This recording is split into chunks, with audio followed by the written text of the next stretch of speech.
The movie begins with Milton attending a council meeting in Pennsylvania City. After some initial discussions, the council leader opens the floor for community comments, giving each member 1.5 minutes to speak. Milton takes the opportunity to suggest that the community slogan be revised for clarity. He also proposes adding a crosswalk on Trent Avenue between Frost and Allegheny, explaining that it's a long stretch to cross safely without one. The next morning, Milton is busy tending to his plants, feeding his birds, and handling other tasks. Meanwhile, his daughter Denise is organizing bills. When she goes to the bathroom, she is puzzled to find a can of green beans in the bathroom cabinet. She asks Milton why it's there, and he explains that the kitchen is too full. Denise insists there's enough space in the kitchen and begins to worry about her father's behavior. She suggests a hospital visit for a checkup, but Milton dismisses the idea. That night, Milton spends his evening alone, watching a movie, having dinner, and washing dishes.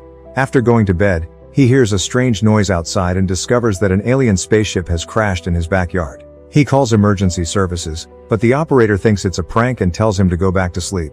Milton tries to call his daughter but can't reach her. At the next council meeting, community members are again voicing their concerns. Milton reiterates his previous suggestions about the slogan and crosswalk.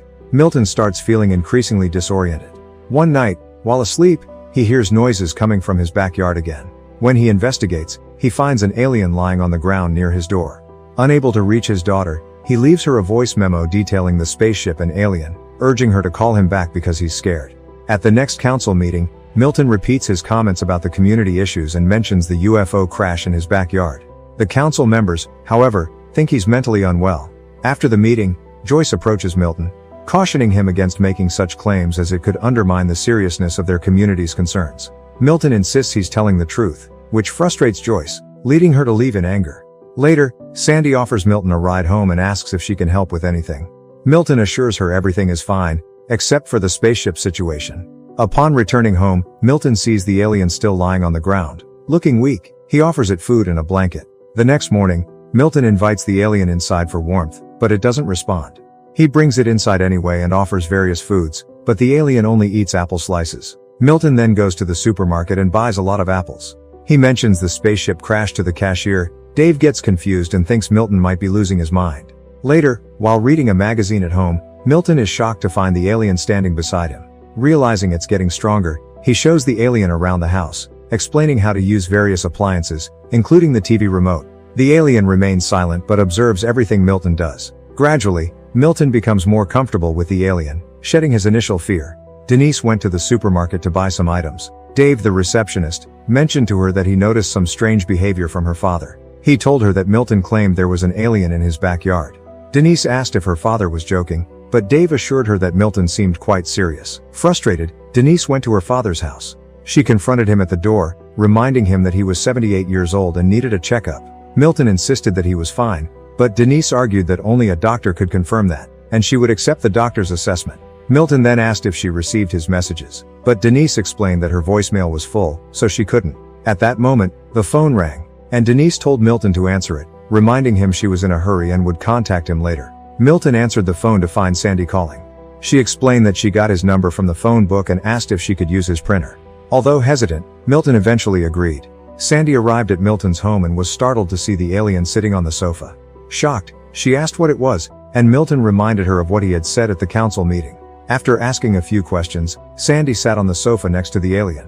Milton assured her that the alien was very friendly and mimicked his actions. Milton then showed Sandy the crashed spaceship, which surprised her. She asked how long he planned to keep the alien, and Milton replied that he would let the alien stay as long as it wanted. Sandy warned Milton not to tell anyone else about this. While Milton and the alien were watching the news, the reporter announced that a security satellite, not a weather satellite, had crashed somewhere in western Pennsylvania. Milton dozed off on the sofa, but the alien remained active. In the morning, Milton woke to find himself covered with a blanket and a pillow under his head, seemingly placed there by the alien. The next morning, Milton discovered a drawing of a cat on the table, apparently made by the alien. When he went outside, he saw the alien repairing its spaceship. Milton thanked the alien, believing the drawing was a gesture of kindness. At the hospital, Milton was undergoing a checkup. Despite being healthy, he was frustrated because Denise kept suggesting he might have mental issues. Denise shared incidents with the doctor, such as finding a can of green beans in the bathroom cabinet and a magazine in the freezer. Milton insisted these were isolated incidents. When Denise mentioned Milton's claim about the alien to Dave, the doctor took it seriously, but Milton stormed out angrily. Back at Milton's house, Sandy was with the alien. She told the alien that Milton had a doctor's appointment and would return shortly. The alien silently observed her, making things awkward. Sandy showed the alien a picture of her lesbian daughter and asked if there were similar relationships in its world. When Milton returned home, he found Sandy and the alien reading a book together. Milton was visibly upset and angry. Later, as the alien continued working on its spaceship, Milton approached and confided in it about his frustration with Denise not answering her phone and his strained relationship with his son. Milton then left a voicemail for his son Tim, explaining the situation with Denise and admitting he had not been a good father but expressing a desire to reconcile. Sandy dressed the alien in a t-shirt and remarked to Milton that at least the alien wasn't naked anymore. Milton replied that the alien might never have been naked, which left Sandy puzzled. She then suggested they give the alien a name, but Milton declined, thinking it was unnecessary. Sandy proposed the name Jules, but Milton insisted he wouldn't call the alien anything. Joyce, a friend of Milton and Sandy, heard the news about a reward of $10,000 for information about satellite parts that recently fell near the Pennsylvania-Ohio border. She decided to visit Milton's house. When she arrived, she saw them having dinner with the alien. Knocking on the door, she was greeted by an uneasy Sandy who tried to act normal. Joyce revealed that she had seen the alien, so they let her in. Joyce and Sandy disagreed about naming the alien.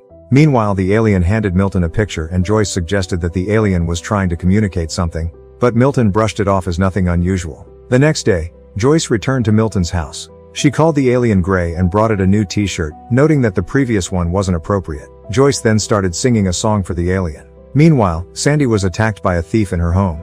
The alien, using his power, saw the thief and used its powers to kill him, protecting Sandy. The police arrived at Sandy's house to investigate the situation. Sandy told them that something inexplicable happened and that heads don't just explode with her strength alone. Realizing that the alien had saved her, Sandy hugged the alien. She then told Milton and Joyce that the alien had powers and had saved her from death. Milton and Sandy were leaving the market when they encountered Milton's daughter, Denise. Trying to avoid her, Milton was stopped by Denise, who apologized but continued expressing her concerns about his mental health. She mentioned that buying 20 apples for the alien wasn't normal, but Milton brushed off her worries. While they were having dinner, Sandy noticed a bad smell and inquired about it. Joyce commented that Sandy's house always had that odor. Stepping outside, they discovered a dead cat. Milton suggested that the alien might have killed it, and Joyce surmised that the alien needed cats. At that moment, the alien handed them a drawing of 6 cats and a spaceship.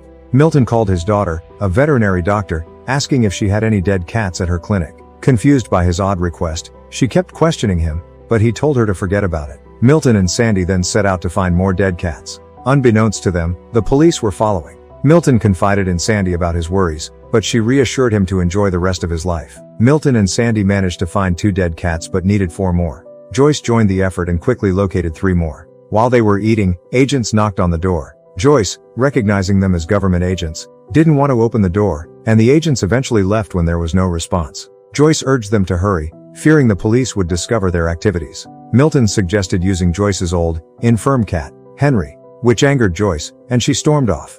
Sandy later apologized to Joyce for Milton's suggestion. After some persuasion, Joyce lastly agreed to put down Henry for the alien's needs. Afterward, the alien used his powers to transform the dead cats into something new, which he then placed inside his spaceship, causing it to start working. They presented the alien with a gift, assuming he was about to leave. However, the alien gestured for them to come with him, inviting them on his journey. Milton expressed a desire to go with the alien, feeling it would be better than continuing to worry Denise. Just then, Denise called her father. Milton answered, and she reassured him that she wasn't calling to argue about the alien but wanted to schedule a haircut and lunch with him. He replied that he would check his schedule. This unexpected call made Milton realize the importance of his bond with Denise, adding a layer of complexity to his decision. The movie concludes with agents receiving a notification from the station and heading to Milton's house. As they arrived, Milton, Sandy, and Joyce quickly boarded the spaceship with the alien. The spaceship, humming with a strange energy, lifted off the ground, leaving the agents there and unable to follow. The alien dropped them off somewhere on Earth before departing.